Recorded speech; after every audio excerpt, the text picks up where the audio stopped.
Welcome to Patty's Place, a place where we talk about grief, dementia, and caregiving. I named this podcast for my mom, who suffered from dementia. She passed away about exactly 2 years ago. And so I thought we would have a place where we could talk about all these things and just know that you're not alone with going through all of these things. So pull up a cup of tea, pour yourself a cup of tea, cup of coffee, or if you're having a really bad day, a glass of wine, and let's get started talking. Today we have a special guest. Her name is Erica Sell. She's the founder and CEO of Harmony Home Medical in San Diego. It's the leading home medical equipment and accessibility solution provider. Erica grew up in Northern California in a medical equipment family, and she saw firsthand how the most durable medical equipment dealers operated out of bare warehouses and how little choice end users were given. So after she attended Pepperdine University and graduating from University of California in San Diego, she turned her passion for helping people live with dignity and independence into a business in 2008. From a startup booth at the Del Mar Fair to a full showroom and a second location and multiple expansions, Erica transformed the industry by treating shopping for mobility and home access solutions with real product demos, selection, education, and service built around the person, not the insurance company. Erica holds certification as a certified assistant technology professional and certified aging in place specialist, and is known for pushing innovation in home accessibility and mobility equipment. Well, welcome, Erica. Thank you for joining us. Yeah, thank you, Lisa. Thanks for having me.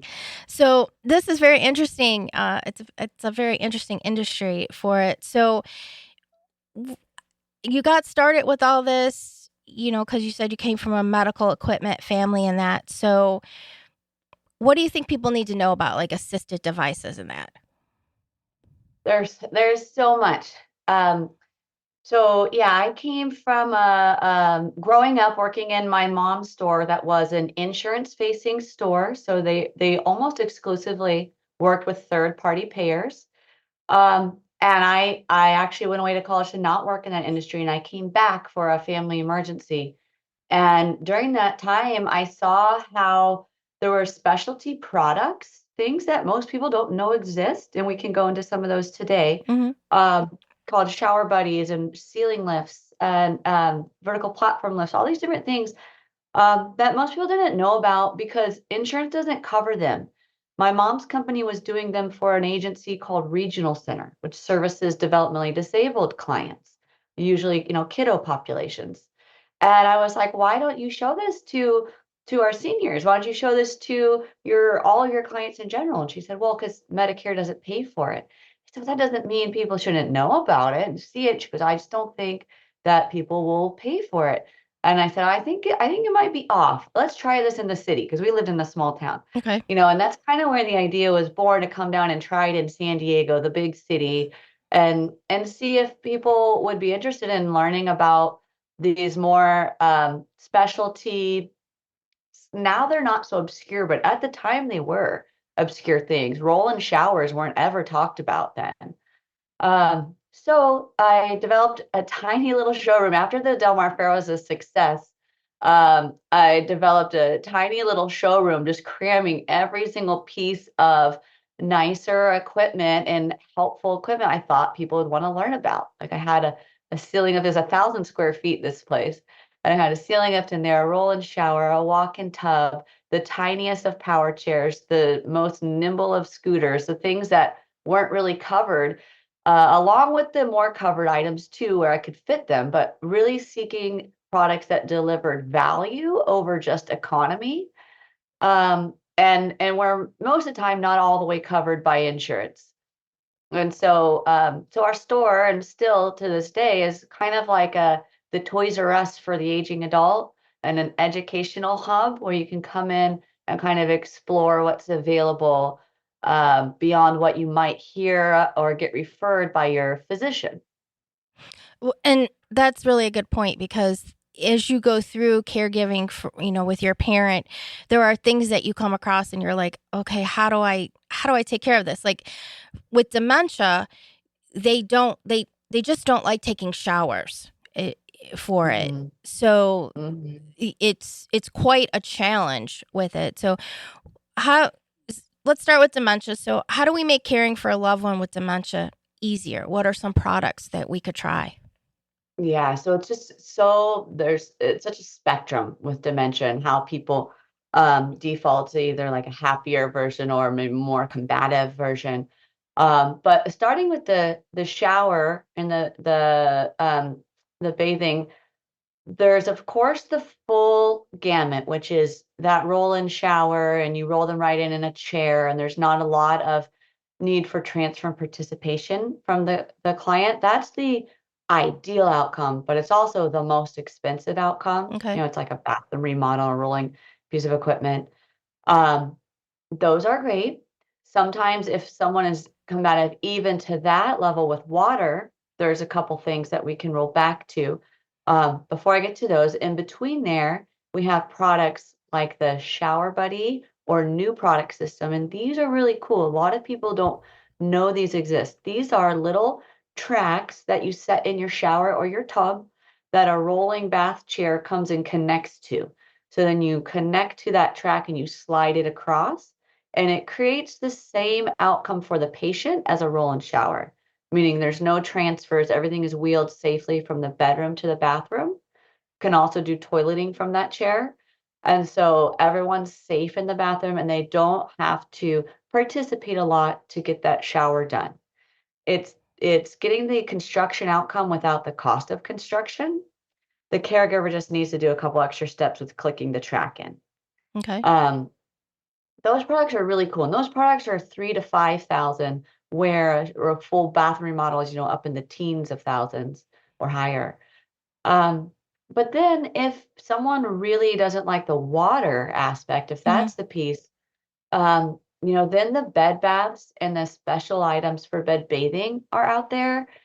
There's the inflatable little tubs, either just for doing hair a couple times a week or a full body sponge bath that you actually do right in the bed.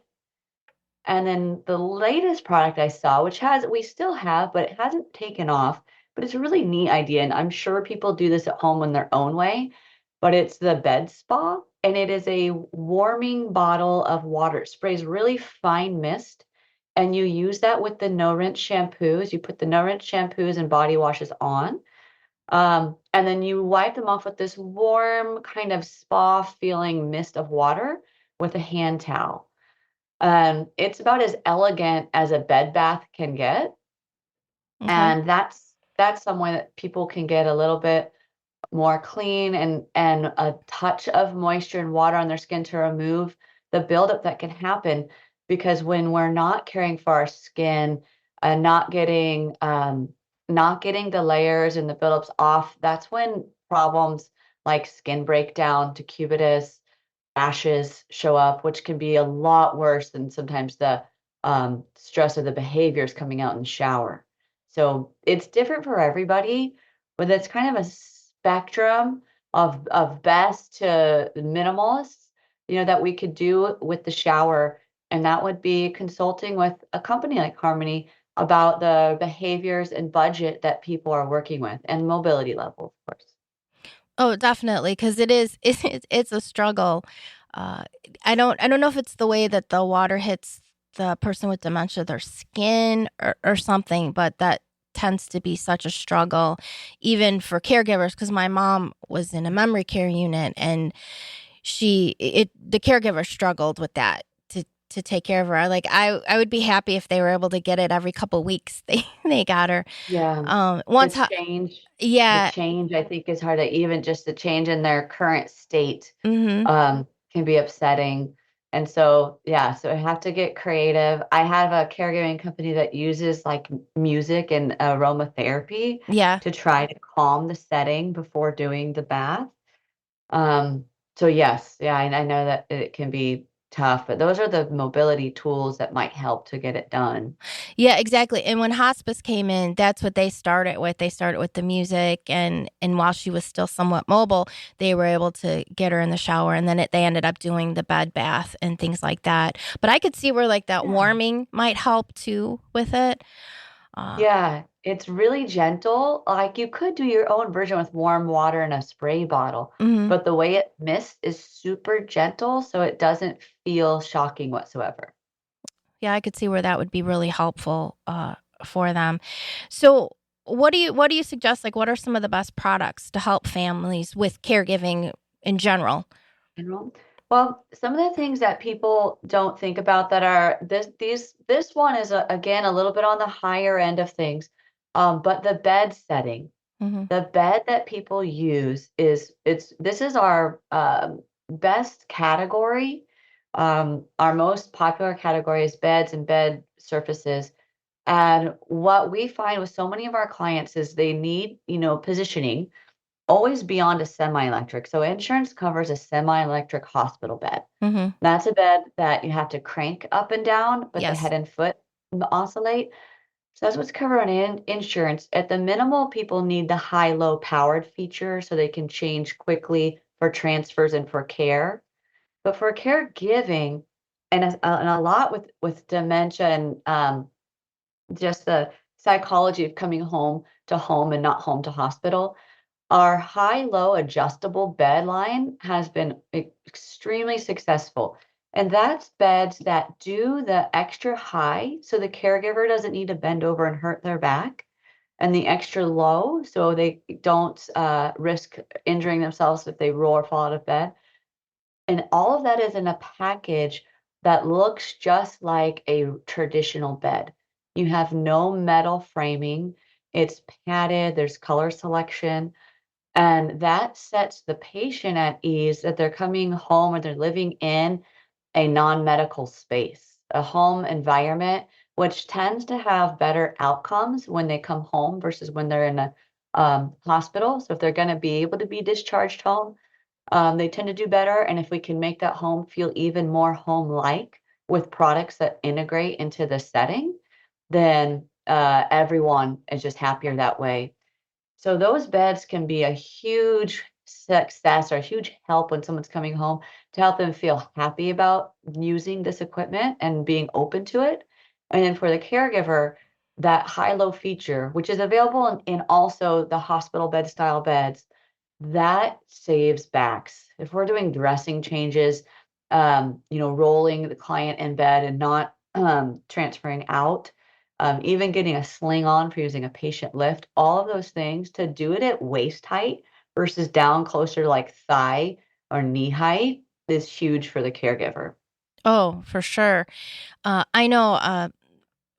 I know sometimes the patient prefers like a recliner as opposed to the hospital bed, and makes me Mm, wonder, like, if it, like you were describing, like it looks like a traditional bed, if that would be better for them than the actual, hospital bed, even though it's. Absolutely. It's great you just brought that up because that was the most aesthetic solution about 3 years ago, 3 years ago. I mean, they had adjustable high-lows, but they didn't have all the framework covered like they do now.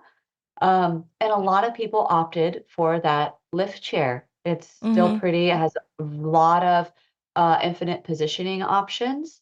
It just doesn't assist the caregiver like the high-low bed working space does. For sure. With my mom, once she was no longer mobile, that's when hospice brought in the power chair and then the hospital bed and that. And yeah, she liked the recliner. The bed she slept in. At that point, I don't think she really knew the difference, but I could see for other patients, it could be a mental thing where they would just prefer to be in the chair as opposed to that hospital bed with Yeah, it. absolutely. It is. It is sometimes there's some resistance to all of it. And so when we can make it look a little more like home with both the lift chair recliner, that style adjustable high-low bed, and then trying to conceal or just integrate some of the transfer devices.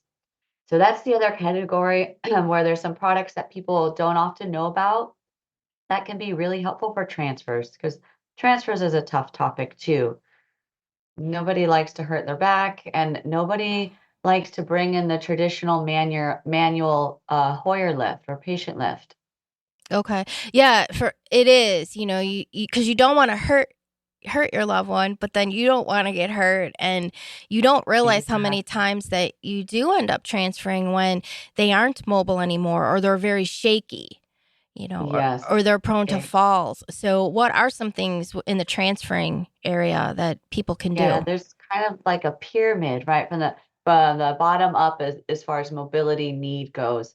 And so first it's just learning the body mechanics of transferring. We teach that in the store. Mm-hmm. But the knees bent, the hips over knees and shoulders over hips, um, to try to not put too much strain on our back when we're bent over to do transfers correctly. And in that stage, using a gait belt can be helpful around the client's waist.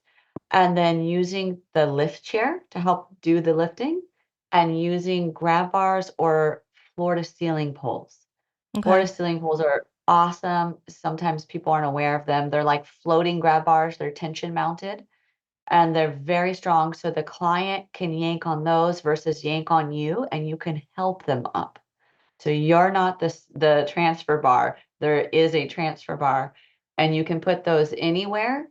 They're not just needing to be on a wall or in a bathroom, so they can be next to your favorite recliner, next to the bed, anywhere. So that's kind of like phase one. Mm-hmm. Uh, and then phase two comes into using a transfer device. And there's some transfer devices that are easy to use, that don't require the sling, that are kind of in between. And the most known brand, and that's called a Sarah Steady. And that's because they use it in the hospital. But there's other brands. We carry one from Best Care, the Best Care SA 450. And these are manual devices. They don't have slings. You don't have to put anything on the client, but they have kind of like a handlebar that the client pulls up on. And as soon as they get some space below themselves in their bottom in the chair, you can flip a paddle down underneath their bottom. So then it holds them in a seated position as you move them over to their chair or their bed. So they need to have a little bit of ability, but it's real easy for everyone if they do, and it's real quick. So no sling, a little stand up, and then a paddle support underneath them. And that gets the job done for a lot of patients. There's a big spectrum that can use that often don't know about it, and they get sent straight to the Hoyer lift Okay. because that's again what insurance covers. Okay. Excuse me. But when you go to the Hoyer lift, you have to put on that sling, and it gets a little scary for the patient. So if they have the ability to bear weight in their legs, they have that manual option.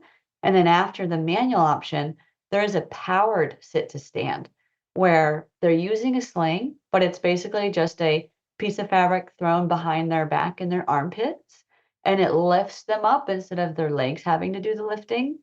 So the frame of the unit is very much similar to the Sarah Steady or the manual one, but now it's powered and they have a sling, and they get into a seated position with that sling's help, and then they get set down in a seated position.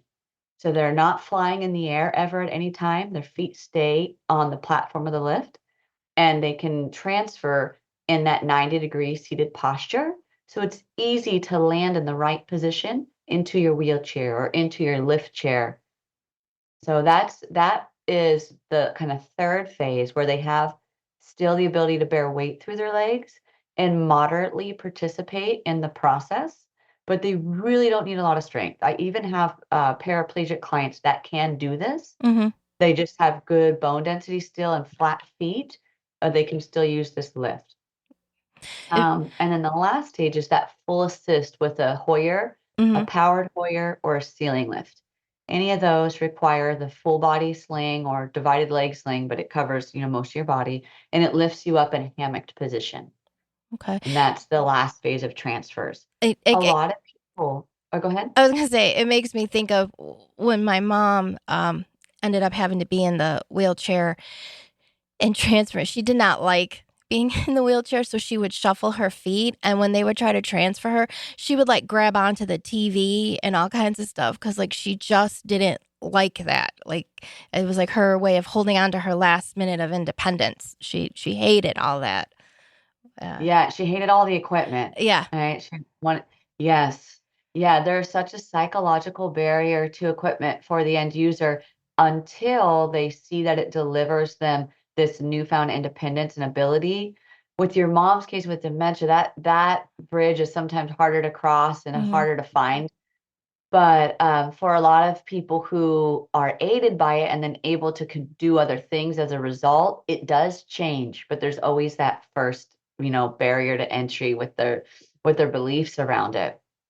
So how do you So go about that? Because obviously, I mean, I know with my dad, sometimes I kind of fight with him at times, like, do you have your cane? Do you not? yeah, Are there different things to help? Because it is, like you said, that psychological. You're independent. You want to be able to do this, but you also want to yes, keep your loved ones safe and knowing something assistive might yes, help them. What are things that yeah. you can do? A couple things. So, in the very beginning stages, when someone needs it and they're wall walking, we call it, like they're Mm-hmm. holding on to items, furniture, and they need a walker. We've had families get the walker and leave it with them in the room without anyone seeing them so they can experiment with it and use it without feeling embarrassed that they're using it, without anyone watching. We've had that work, and that's with a cognitively inclined person who's stubborn. Mm-hmm. um, and that we've had that have some success. Then also kind of rewards or those outcome rewards. So if we can get mom or dad into the transport chair, they get to go to B's recital. Or they get to go down to the Midway ship here. That was one for one of our families who used to volunteer and loved the Midway. And like if he could use the equipment, then they could get him to be able to go volunteer as a greeter still out there. So there was a reward afterwards for an outcome that they were seeking. I think that's really powerful. And then lastly is peer group. I do see adaption of equipment use go a little easier in communities, like assisted living communities, because there's so much widespread use of wheelchairs and walkers and other adaptive aids that it's almost cool. I have clients, they dress them up, they want the latest and greatest, they show their friends. So a peer group that is already acclimated to devices and think that they're valuable, that helps a lot too. Oh, yeah, I could definitely see that. What are some of the mobility devices that you think could be game changers that no one really knows about? Yeah. So a few. One, the for Parkinson's specific is the U step. The U step is a walker. It's kind of clunky. It's kind of a bigger walker, but it's the only one that has reverse braking in a functional way for Parkinson's. So that means that instead of squeezing the brakes to stop, you squeeze the brakes to go. And that's really important because they get freezes. And so on a traditional rollator, they might get a freeze and that rollator keeps rolling. They can't squeeze the brakes to stop because they have a freeze. So being able to squeeze the brakes to go, and then when you get a freeze, you're unable to squeeze anymore, so the walker automatically stops. Oh, And that's it's cool. it's a sturdier walker, so it gives balance. Okay. So yeah, that's a pretty neat one that people don't know is out there. You don't see it too often. And then adjacent to that, for people without Parkinson's but similar, are the upright walkers. Those are the ones that have platforms up above. You walk inside of the unit versus behind it. And this has delivered people the ability to take larger strides upright versus kind of just holding on for balance a little bent over at the back of a regular rollator, the ones with the seat and the handbrakes. This brings them inside of the frame of the walker and it gives them a platform for each elbow so they can hold themselves a little more upright and take sturdier, straighter, taller steps. That's new, not that new anymore, new about 8 years ago now, I think. But still, sometimes people may not have seen it. Um, and then a lot of families, this is a really simple one, but they don't know the difference between wheelchair and transport chair. They might just get prescribed a wheelchair from the physician. And so they get their, 40-pound big wheeled wheelchair from Medicare, and they're doing all their visits and their outings with this chair. And then they come in for like a repair or something, and they discover that there's these tiny little 19 to 25-pound chairs We have them in all different styles now, like ergonomic and hemi, which means lower to the ground, like different ways to meet the person's physical needs. But these chairs are like strollers for adults, are really lightweight and fold easily to go in and out of the car. And while it's super simple, a lot of people know about it. There's still people who don't, and they're lifting their full blown, like 40, 45-pound Medicare issued wheelchair in and out of the car. So that one can be a game changer for the caregiver. And then in the powered world, there's a few things that are pretty neat people don't know about. The one most do now is the carbon fiber and ultra lightweight aluminum folding power chairs. So now power chairs, which can return independence where they don't need to be pushed, so they can choose where they go, are down to 26 pounds. 26 to 36 pounds are the range for these chairs now, which is just incredible. That is a 60-pound improvement from what we had 3 years ago. So it makes it very feasible for people to take their loved one out and lift this in the car, and even for the end user to take it out themselves and still do their outings. So Yeah, that's pretty cool. you don't. Um, I don't even think about how heavy those chairs are and what that is like. Till you oh mentioned. yeah. Yeah. And for people who are right on that line where they're just doing their own care still and they want to be able to do it, it can be the difference maker between going out on their own and not. So some people can still do it. But then for our clients, 30 pounds is still really heavy. So it's a push, but it can make it possible. And then it's for sure possible with a caregiver. And the last powered thing I wanted to mention that people may not know about are power assist devices for your manual chairs. So you can add either like a front scooter wheel to a wheelchair or a rear powered motor wheel to a wheelchair. And these devices, they are a little bit pricey. They can range from about 2,000 to 7,000, depending on the brand and the style. But what they do is they turn a manual chair, which a lot of times is best for indoor. Someone can still push themselves around, they're mobile in it. It's easy to get in and out of the car, but it can turn that manual chair into a power chair when they're in the world. So they want to go further, they want to go faster, they don't want to tire out.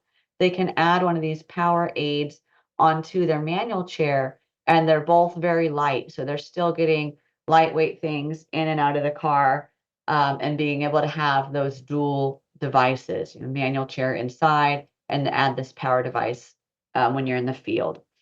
So, and these become a little less popular as of late because of the super lightweight power chairs available now, but it's pretty relevant for people who like to stay active as possible. So they want to be doing the chair pushing as much as they can when it's feasible, but they need that little extra assistance up a ramp, out in the world, so they can do that adaptive power to their manual chair, and it's like a fusion of their effort and the powered effort.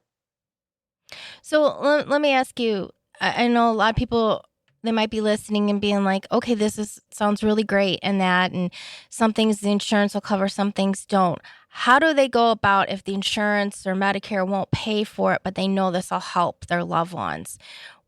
Are there Yeah, there's a financing lot of available, or instances. yeah? Yeah, there's financing, there's new and used. We do both new and used. There's 0% financing.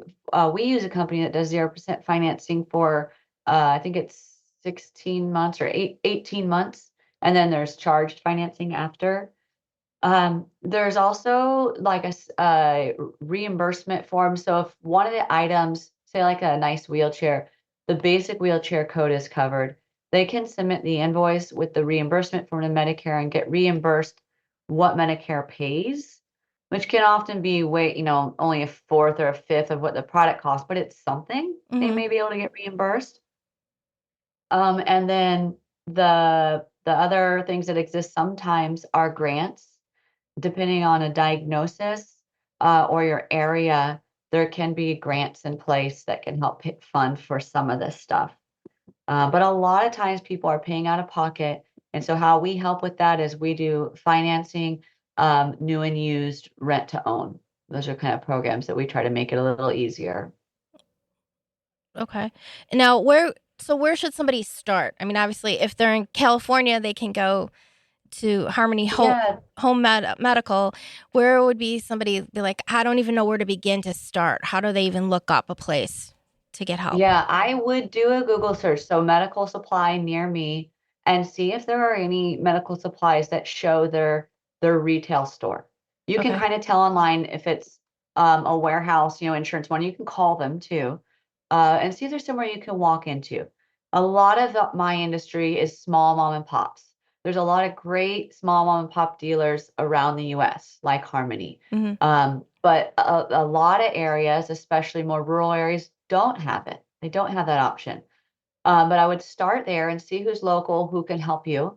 And then next would be to go onto YouTube and check out some of our YouTube videos and ask some of the questions you're wondering about in YouTube. And then pick up the phone and call us if there's questions, that we can answer. We sell and drop ship nationwide, Okay. but a lot of these things, you want someone to be hands-on with. So when it's appropriate, I've turned down plenty of business and Googled for people to say, I see. I remember the client up in the Bay Area, and I see if it was called something about Palo Alto medical supply is there. Let me call them up and see what they offer. And they did have an ATP on staff, which is someone who designs custom wheelchairs. That's my credential. And help them get a smart drive up there, one of those power assists for their chairs.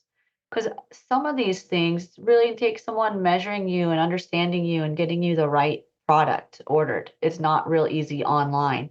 But if you don't have that, then calling someone like Harmony, and we can do remote virtual assessments. We can get height, weight, and I've walked people through measuring in Mexico. I've done quite a few chairs where I just have the family member on FaceTime and I get all their measurements that way.